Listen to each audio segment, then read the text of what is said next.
Selamat datang di YouTube channel gue. Balik lagi bersama di sini Albert Fakdawar dan kita bahas tentang story behind the song.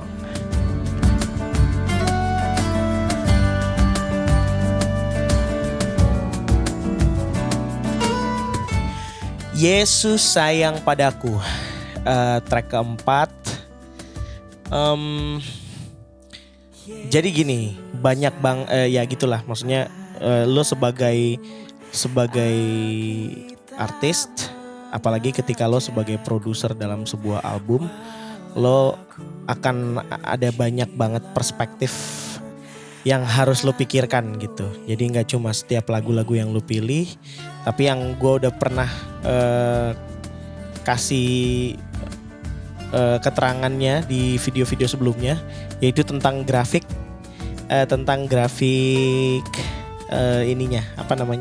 grafik dinamika aransemen musiknya gitu. Jadi kalau misalnya di track 1 itu kayaknya agak pelan, tapi mulai track 2 udah mulai kenceng sampai track 3. Nah tapi di track 3-nya, di endingnya, di track 3 bukan karena upahmu, di track 3-nya itu endingnya benar-benar yang smooth banget.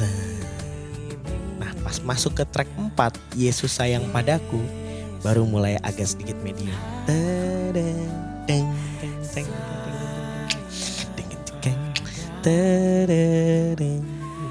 Gitu.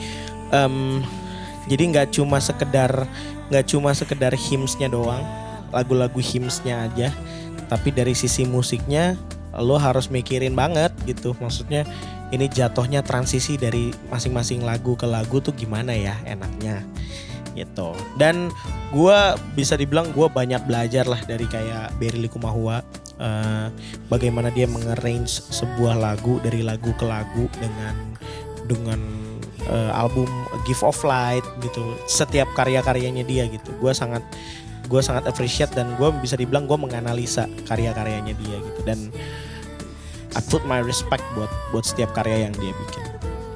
Terus lagu Yesus sayang padaku itu dibuatnya,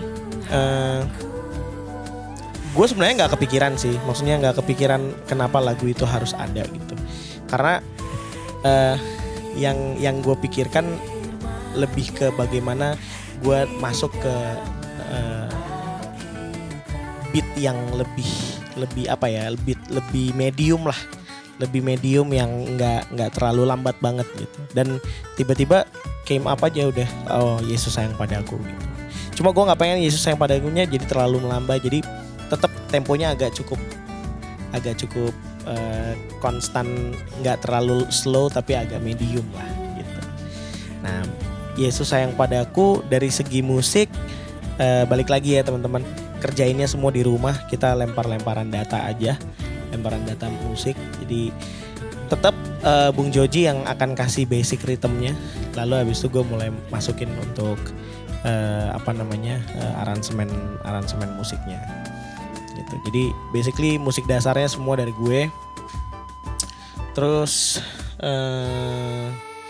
pas gue kepikir, jadi gini, pas gue dapetin intronya, justru dapet intronya pas gue lagi pelayanan, bukan lagi lagi konser di mana, pelayanan di mana bawain lagu itu, enggak. Gue dapetnya tuh pas lagi pelayanan bawain lagu itu, tapi yang nyanyiin anak-anak gitu. Terus gue bingung gitu, chordnya gimana ya enaknya gitu ya, dia punya melodinya gimana gitu. Terus tiba-tiba kayak gue dipimpin aja gitu ya, kayak Tuhan pimpin gue ke sini. Nah, gue ambil Miredo itu sebenarnya dari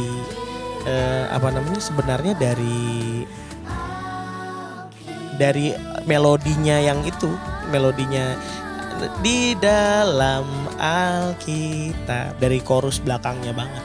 Jadi gue ambil itu, terus gue jadiin intro.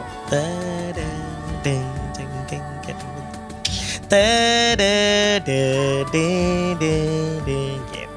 Sesimpel itu sih. Gitu. Nah, terus pas gue dengerin lagi, gue udah datang ke rumah, waktu itu sempat datang ke rumah Gom Gom, Terus habis itu gue datang ke Gom, gue bilang Gom kita take yuk lagu ini nih. Gitu. Udah gue temenin, bahkan sampai solonya dia gue jadi saksi gitu ya. Gue gila kayak wah ini sejarah nih, gue bisa lihat Gom solo di album gue gitu. Ya gitu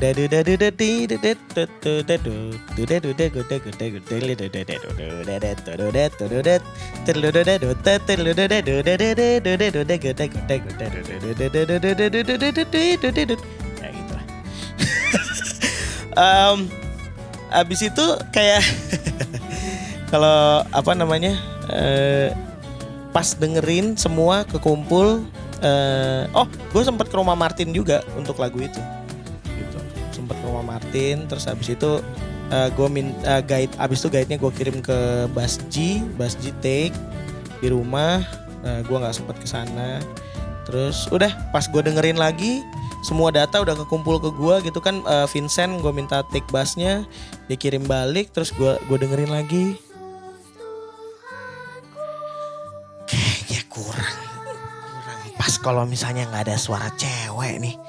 Karena bisa dibilang kayak lagu Yesus Sayang Padaku tuh identik dengan, kalau sebenarnya jauh lebih identik kalau misalnya anak-anak yang menyanyikan. Gitu kan. Cuma kayak gue butuh ada satu suara yang memang benar-benar soft banget ada di situ gitu. Benar-benar yang soft dan nggak maksa gitu ya. Kalau bahasa Yunaninya nggak ngoyo.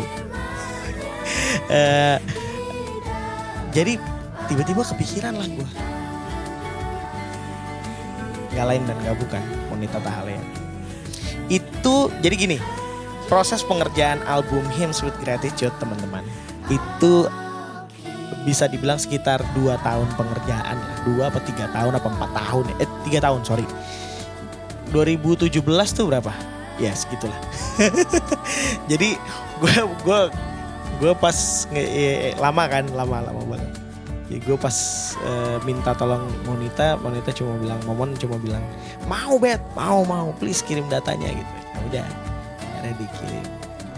Terus ini cerita menarik lagi.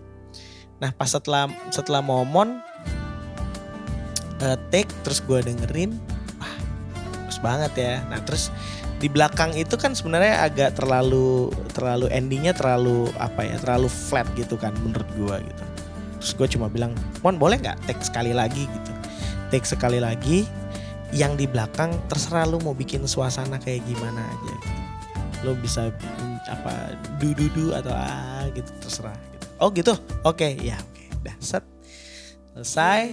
Nah, terus habis itu di sisi itu, nah baru gue kepikiran, iya ya ini kan lagu anak-anak. Maksudnya gini, kebanyakan lagunya lagu ini biasa dipakai untuk ibadah anak-anak sekolah minggu gitu. Gue perlu ada representasi anak-anak gitu. Ya, tiba-tiba terngiang di pikiran gue ya cuma 2 nama itu, Noah and Caleb Saba, anak dari Kak Ivan Saba dan Kak Verlita. Jadi gue ya udah akhirnya gue juga hubungin ngubungin Kak Ivan gitu. Kak Ivan, kira-kira anak-anak bisa nggak ya ngetek gitu? Apa nih lagu Yesus Sayang Padaku? Oh boleh dong gitu. Tadinya mereka mau take ini lucu sih. Uncle Albert nggak bisa bahasa Inggris aja gitu. Ya maaf ya, sorry banget ya. Ini emang maksudnya kepikirannya memang pengennya bahasa Indonesia gitu. Jadi kalau misalnya lo pada dengerin lagu Yesus Sayang Padaku, dengerin mereka punya cara nyanyi gitu ya. Mungkin karena emang mereka biasanya di sekolah mereka kan bahasa Inggris gitu, bahasa sehari-harinya gitu. Jadi pas mereka nyanyi Yesus Tuhan itu kayak lucu banget sih. Kocak banget. Tapi ya gitu sih. Emang dari sejarahnya sendiri Yesus Sayang Padaku tuh memang sebuah poem, sebuah puisi yang jadi lullaby buat anak-anak. Yang sebenarnya nggak ada chorusnya. Yes Jesus loves me, yes Jesus, nggak ada. Memang cuma bagian verse-nya. Nah lalu ketemu sama si penulisnya itu, ketemu sama si yang komposer musiknya, pembuat musik gerejanya, dibikinlah chorusnya. Itu ceritanya. Kalau yang gue baca gitu. And then, nah ini hal yang menarik banget nih. Nah tiba-tiba kan balik lagi ke yang gue minta momon di bagian akhir tuh kan ada gitu. Terus habis itu udahlah gue minta abis itu Noah dan Caleb kirim data lewat Kak Ivan. Mereka kirim data, gue taruh lagi, gue tek gitu kan. Terus di endingnya kan gitu kan. Di dalam Alkitab.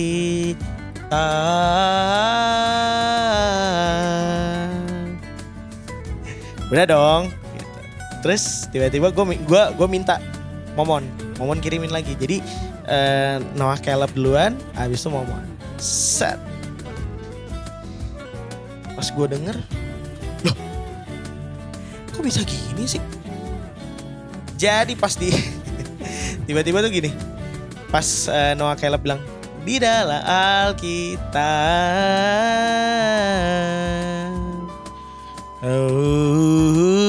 tiba-tiba ada sautan momon, which is gue nggak sama sekali, gue nggak minta mereka untuk, maksudnya gini, Kak Ivan, Noah Caleb nggak tahu ada momon. Ini backgroundnya ya. Momon juga nggak tahu ada Noah sama Caleb. Jadi ini menarik gitu, kayak oh gitu, oh iya oke. Jadi pas mereka dengerin, pas gue dengerin dulu, loh kok bisa jadi bersaut-sautan ya gitu. Ini banyak hal yang menurut gue kayak ini ya, kalau apa ya, kalau buat karya gitu ya, tapi maksudnya lu mencoba untuk membebaskan setiap orang yang punya effort, setiap orang untuk berkarya dalam album lu gitu ya. Dan abis itu lu percaya gitu, kayak gue percaya sama orang ini, gue percaya juga sama Tuhan kalau mereka pasti baik-baik dan mereka bakal membuat semuanya bagus gitu.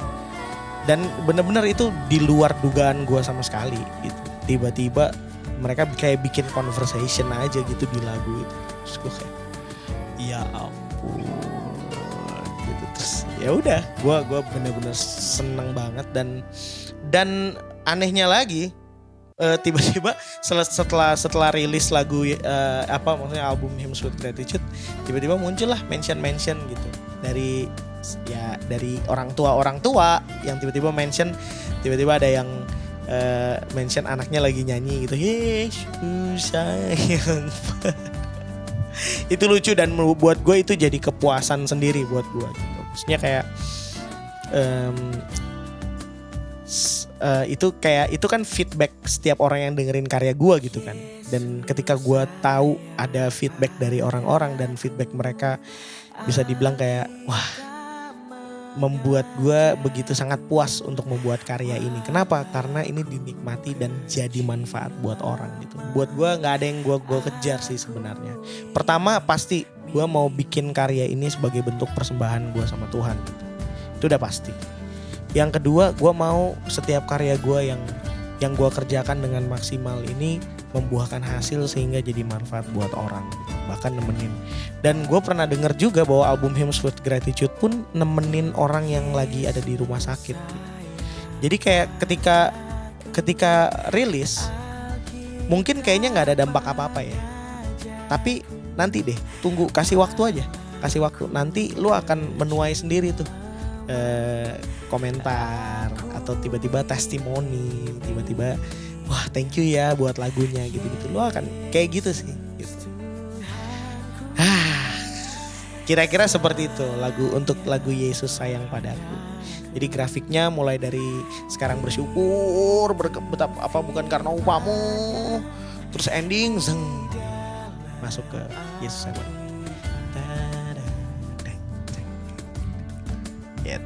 So next video abis ini jangan lupa masih di story behind the song.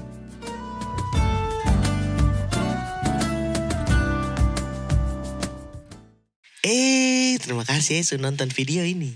Jangan lupa share, like, subscribe, dan kasih nyala lonceng tuh. Iyo, kasih nyala, iyo, kasih nyala, iyo.